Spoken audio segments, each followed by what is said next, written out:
রাসূলুল্লাহ সাল্লাল্লাহু আলাইহি ওয়াসাল্লাম দ্বীন কায়েম করার জন্য কি পরিমাণ কষ্ট করেছে? বহুত কষ্ট করেছে, তাই না? এখন দেখেন কি পরিমাণ। আমরা জানি রাসূলুল্লাহ সাল্লাল্লাহু আলাইহি ওয়াসাল্লামের উপর আক্রমণ হয়েছে, রাসূলুল্লাহ সাল্লাল্লাহু আলাইহি ওয়াসাল্লামের উপর আক্রমণ করেছে কাফেররা, এবং যে কাফেররা আক্রমণ যতগুলো করেছে সবচেয়ে উল্লেখযোগ্য আক্রমণ হলো উহুদের যুদ্ধে। আল্লাহ রাসূল সাল্লাল্লাহু আলাইহি ওয়াসাল্লামের উপর আক্রমণ করেছে, করে নাই? অনেকে আপনারা শুনেছেন যে রাসূলুল্লাহ সাল্লাল্লাহু আলাইহি ওয়াসাল্লাম এক যুদ্ধে গেছিল, হয়তো অনেকের নাম মনে থাকে না, উহুদের যুদ্ধ। সেই যুদ্ধে কাফেররা রাসূলুল্লাহ সাল্লাল্লাহু আলাইহি ওয়াসাল্লামের মাথার উপর যে হেলমেট ছিল সেই হেলমেটের কড়া ঢুকিয়ে দিয়েছিল পাথর মেরে। ওই পাথরটা কড়া দুইটা বের করতে লেগে এক সাহাবীর দাঁত পর্যন্ত খুলে পড়েছে, দাঁত। তাহলে কিভাবে ঢুকেছে আমরা একবার চিন্তা ভাবনা করে দেখি। তো রাসূলুল্লাহ সাল্লাল্লাহু আলাইহি ওয়াসাল্লামকে ওই উহুদের যুদ্ধের ভিতরে আক্রমণ করেছিল, মানে গুরুতর আক্রমণ করেছিল তিনজন কাফের।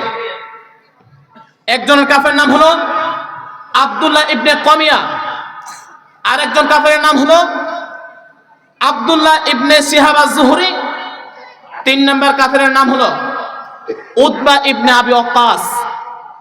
আর এই উতবা ইবনে আবি ওয়াক্কাসের ভাই হলো সাদ ইবনে আবি ওয়াক্কাস। এই জায়গাতে অনেকে পেছে লাগে, কথাটা মনোযোগ দিয়ে শুনবেন।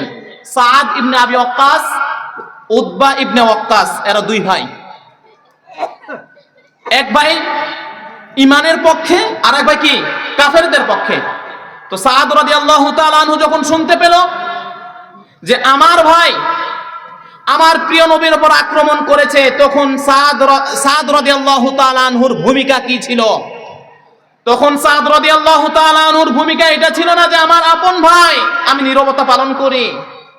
সাদ রাদিয়াল্লাহু তাআলা আনহুর ভূমিকা এটা ছিল না যে সে আমারই লোক, আমার পরিচিত লোক, এখানে আমি সাইড কেটে যাই। এই চিন্তা ভাবনা সাদ রাদিয়াল্লাহু তাআলা আনহু ছিল না।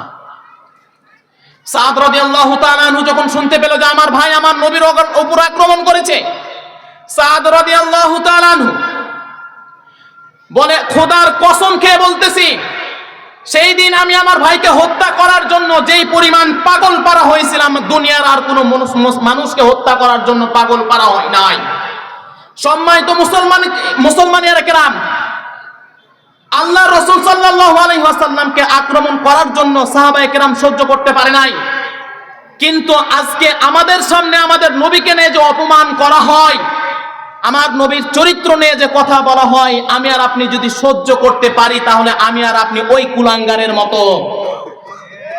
বলেন বলেন, আরে নবীর উপর আক্রমণ কি মুসলমান সইতে পারবে? আমরা সইব?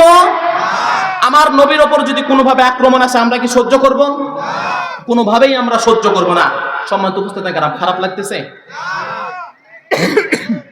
এই 2 দিন ধরে একটু অনেক সমস্যা হচ্ছে, মানে দৌড় ঝাঁপের কারণে আমারও গলার একটু সমস্যা। তো দোয়া করবেন আল্লাহ তাআলা যেন শেষ পর্যন্ত নিয়ে যায়। তো সাদ রাদিয়াল্লাহু তাআলার ভূমিকা এটা ছিল যে নবীর উপর আক্রমণ সহ্য করে নাই।